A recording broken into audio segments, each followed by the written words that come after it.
Sometimes life gives you everything: love, stability, even comfort, and then rips it all away before you can even understand why. My name is Sara Miller. I'm 29 years old, married to Jason, a 32-year-old marketing executive. From the outside, our life looked perfect: a modern house in Chicago, a beautiful little boy named Liam, dinner parties, vacations, laughter. But behind closed doors, the silence between us had grown loud, too loud. Jason had become distant over the past few months. Late nights at the office, random business trips, half-hearted smiles. He'd kiss Liam goodnight, but barely glance at me. I'd ask if everything was okay, and he'd say, "Just work, Sara. Don't overthink." But the way he said it, flat, detached, made me feel like a stranger sleeping beside a ghost. Last week, I got an envelope. A golden invitation card. Embossed letters read, "You're invited to the Sterling Manor Autumn Gala." No sender's name, no address written in Jason's handwriting, but inside, there was a tiny note: "We would love to see you again, Sara." I thought it was for both of us, maybe a mutual friends event. But when Jason came home that evening, holding a similar envelope in his hand, my stomach twisted. His envelope didn't have my name. His said, "Mr. Jason Miller, guest of honor." Guest of honor? I asked casually, "Hey, you got the same invite?" He blinked, almost startled, and smiled too quickly. "Oh yeah, company thing. Just a boring business event." He slipped the card into his briefcase before I could see it again. That night, while he showered, I peeked into his briefcase. Inside, along with a few papers, was the same golden invitation, but with a handwritten note attached: "Can't wait to finally see you again. A." I didn't know anyone with an initial A. But I knew that my husband was hiding something. For the next few days, Jason acted perfectly normal, too normal. Flowers on the table, morning coffee made, even offered to pick up Liam from school. It felt rehearsed. Like he was playing the role of a loving husband just a little too hard. And every time he smiled, I could feel my pulse rise. The night of the gala came faster than I wanted. Jason left early, saying he had to help with setup. I stared at my reflection in the mirror: plain white blouse, jeans, hair tied back. But something inside me whispered, "Go." So I did. I dressed up in a sleek black gown I hadn't worn in years, tied my hair in waves, painted a brave face, and drove to Sterling Manor, a massive estate on the edge of the city. Cars lined the driveway. Music floated through the open doors, laughter echoing from inside. Everyone was dressed in shimmering golds and silvers, glasses of champagne glinting under chandeliers. And somewhere in that glitter was my husband. I walked through the crowd quietly, pretending to be another guest. My eyes scanned the dance floor, and then I froze. Jason. He was laughing with a woman in a red satin dress. Her hand rested on his shoulder, too comfortably, too easily. Her long auburn hair brushed his cheek as she whispered something that made him smile, something he hadn't done for me in months. My chest tightened. I wanted to storm up to them, scream, break every glass in that room. But I didn't. I stood still. I watched. Because something felt wrong. The woman wasn't just flirting, she was leading him. Controlling the rhythm of the dance, making sure people noticed them. Almost like she wanted an audience. I moved closer, hiding behind a column, and pulled out my phone. Every instinct in me screamed record this, but something deeper whispered, wait. The music changed to slow, haunting. Jason's arm slid around her waist, their eyes locked, and for a split second, he looked like a man completely in love. And that's when I realized he wasn't looking at her the way he looked at me. He was afraid. Yes. His jaw tightened. His eyes darted to the crowd. He wasn't flirting. He was trapped. Suddenly, the woman leaned closer and whispered something in his ear. He froze. Then, she smiled wickedly and reached into her clutch. When she pulled her hand back out, she was holding a small USB drive. I couldn't hear what she said, but I saw Jason's reaction, his face drained of color. He shook his head violently, whispering, pleading. The woman smiled again and kissed him on the cheek, deliberately, knowing the crowd was watching. I heard a few murmurs. Someone whispered, "Isn't that the guy from Miller Marketing?" And that's not his wife. The heat rose in my face. Everything blurred: the lights, the music, the smell of champagne. All I could hear was my heartbeat pounding in my ears. Jason left the dance floor a few minutes later, following the woman toward the hallway. I followed, staying just far enough behind. They entered a dim corridor lined with old portraits. And there, hidden behind a heavy curtain, I saw them arguing. Jason hissed, "What do you want from me?" The woman smiled coldly. "You know exactly what I want. You thought you could erase me? You can't." Her voice was calm, cruel. She pulled out her phone, showing him a picture. His reaction told me everything. Whatever was on that screen, it was bad. He said, "Please, don't do this. Not tonight." She laughed softly. "Oh, Jason, this isn't about tonight. It's about truth." And then she walked away, leaving him pale, shaking, almost broken. I wanted to rush to him, to ask what was happening, but I couldn't. Because suddenly, I wasn't sure if I was the betrayed wife, or part of a story much bigger than that. Jason left the hallway, glanced around nervously, and slipped outside. I followed quietly through the back exit. The cold air hit my face as he hurried to his car, fumbling with his keys. I whispered to myself, "What are you hiding, Jason?" He didn't drive home. He drove downtown to an old apartment building, one that looked completely out of place for a man of his success. I parked a few cars away, heart pounding so loud I could feel it in my throat. He entered the building with that same red dress woman. Half an hour later, the lights in one window flickered. And then he appeared again, but this time alone. His hands trembled as he got into his car and sped off into the night. I waited until he was gone.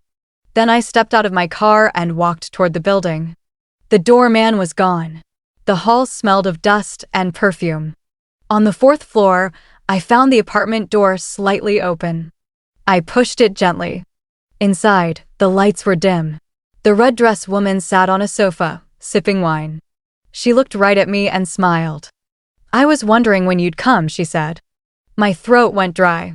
"Who are you?" She stood, slowly walked toward me, heels clicking against the wooden floor. "You don't recognize me?" she said softly. "You should. I was the reason your husband disappeared last year for 2 months." My chest tightened. "You're lying." She smirked. "Am I?" She turned toward a table, picked up a frame, and tossed it to me. In the picture, Jason and her, smiling, standing in front of a lake. His arm around her waist. "I loved him once," she said, voice trembling slightly. "But he took something from me. Something I'll never get back. And tonight, he'll finally pay for it." Before I could respond, she whispered, "Go home, Sara. Before you learn something you can't unlearn." She turned away, walked to the window, and looked out into the dark night. And I, shaking, breathless, ran out of that apartment. As I drove home, every thought tangled in my mind. Who is she really? What had Jason done? Why did he look so afraid of her? But one thing I knew for sure, my marriage wasn't what I thought it was. And tomorrow night, when Jason came home, I was going to find out the truth. That night, I barely slept. The sound of Jason's car tires on the driveway at 2 a.m. pulled me upright. I didn't move. I just sat there in the dark, watching his shadow stretch across the living room floor as he walked in. He looked drained, like someone who had been fighting ghosts all evening. Our eyes met. "Hey," he whispered, trying to sound casual. "You're awake." I nodded slowly. "Where were you?" He hesitated, loosened his tie, and smiled the same rehearsed smile. "Work dinner ran late." I stared at him. Work? Or Sterling Manor? The color drained from his face. He froze. "Sara, what do you mean?" I stood. "I was there, Jason. I saw you with her." Silence. He didn't deny it. He just sighed and sank into the couch, pressing his hands against his face. "She said you took something from her," I said quietly. "What was she talking about?" Jason looked up, eyes wet, jaw trembling. "You weren't supposed to know. Not like this." "Then tell me," I snapped. "Because I'm done living in someone else's lie." He looked at the floor for a long time before he spoke. Her name is Adriana. I met her years ago before you. I was working on a private project for a pharmaceutical firm. Adriana was the lead researcher. We fell for each other fast, too fast. But she wasn't who she said she was. I folded my arms, heart pounding. She was using me, he continued. She stole prototypes and data, millions worth. When I found out, I reported her. She disappeared before the authorities could find her. I thought it was over. His voice broke. But 2 years ago, she came back under a different name. She blackmailed me with those files to keep quiet about her new identity. I did everything to protect you and Liam. I stared at him, trying to read his face. There was pain there, real pain, but something was still missing. Then why the dance? Why tonight? Jason's voice dropped. She called it a farewell party. She said if I showed up, she'd hand everything back, proof of her past, and disappear for good. But she lied. He leaned forward, gripping his knees. She wanted an audience. She wanted you to see me with her. She wanted to ruin us. I felt dizzy. So you played along? I had no choice, he whispered. She said if I didn't, she'd release everything, emails, photos, contracts, and destroy my career. She was going to tell you I was having an affair. Tears burned behind my eyes. Jason, do you love her? He looked at me shocked. No. Sara, I never did. But she's dangerous. I turned away, hands shaking. Every word sounded true, and yet I could feel there was still something he was not saying. The next morning, Jason left for work early. I stayed home, watching the clock and replaying last night in my mind. Adriana had looked too calm, too sure. If this was revenge, then it was planned for years. So why now? I decided to find out. At noon, I drove back to the apartment building. The door on the 4th floor was locked this time, but slipped under it was an envelope with my name, handwritten in delicate loops. Inside was a USB drive and a note. He lied to you. You deserve to know who he really is. Play the video. My hands trembled as I drove home and plugged the USB into Jason's laptop. The screen lit up to a video file named confession.mp4. The first frame showed Jason sitting in an office, talking to someone off camera. His voice was tense. I told you this wasn't what I wanted. You should have never gotten involved. A woman's voice replied, Adriana's. You used me and dumped me for her. You think you can bury what we did in that lab? Jason's answer made my blood run cold. I did what I had to do. If those tests had been approved, people would have died. I covered it up to save us both. He looked straight at the camera. I'm sorry, Adriana. The video ended. I sat there frozen. Tests? Deaths? What had they done? That evening, Jason came home early. I met him at the door, the USB still in my hand. Want to tell me what this is? His eyes widened when he saw it. Where did you get that? From her. He swallowed hard. Sara, you have to believe me. This is not what it looks like. Oh, really? I snapped. Because it looks like you and that woman covered up something deadly. He shook his head. She edited that video. She's trying to frame me. The company fired her for conducting illegal human trials. I tried to expose it, but she threatened to drag me down with her. The room spun. Human trials? He nodded, voice breaking. She was testing a drug on volunteers without proper approval. 3 people died. She forged my signature on the documents to make me look guilty. Tears filled my eyes. Oh my God. He reached for me. I'm going to the police tomorrow. It's time to end this. That night, I barely spoke. Jason slept restlessly. Every few minutes he'd murmur in his sleep, "Don't do this, please." At dawn, I woke to the sound of his phone buzzing. A new message flashed on the screen. Meet me at Pier 47 alone. Or I release everything. I knew it was her. When Jason left the house later, I followed again, careful, silent. The pier was deserted except for a few gulls and the crash of waves. Jason stood there, hands in his pockets, as Adriana walked toward him in a long gray coat. You really came, she smiled. You said you'd end this, he replied. Oh, I will, she whispered, pulling out her phone. But not how you expect. From behind a crate, I watched as she started a live stream. "Everyone deserves to know who Jason Miller really is," she said to the camera. Jason lunged forward. "Stop." They struggled. Her phone fell to the ground, camera still rolling. Then a splash broke the silence. I rushed out from hiding. "Jason." He stood there, staring at the water. Adriana was gone. "I tried to save her," he stammered. "She slipped." I looked at him, his clothes wet, hands shaking. Something in his eyes was different, relief, not shock. Days passed. Police searched the river but never found a body. Jason was questioned and cleared. They called it an accident.